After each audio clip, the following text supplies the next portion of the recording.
ise bir akşamüstü, anla ki ben seninle rüyada seni davet ediyorum, gelir misin?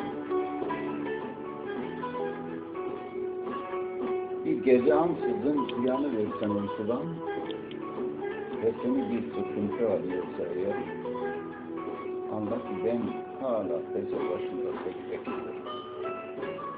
Yanımda olur musun?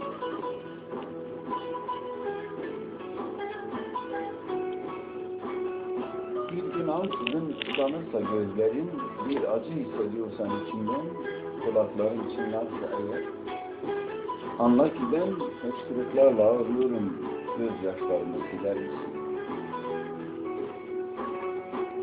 Bir gün bir ses duyuyorsan gecenin sessizliğinde, derinlerden, kuşlar bile ötmüyorsa, etrafına bakınıp bulamıyorsan aradığını, anla ki yalnızım, yalnızlığını paylaşırız.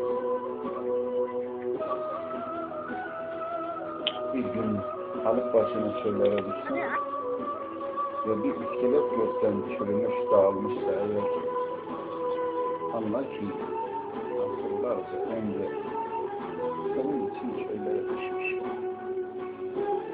Kemiklerini eker misin?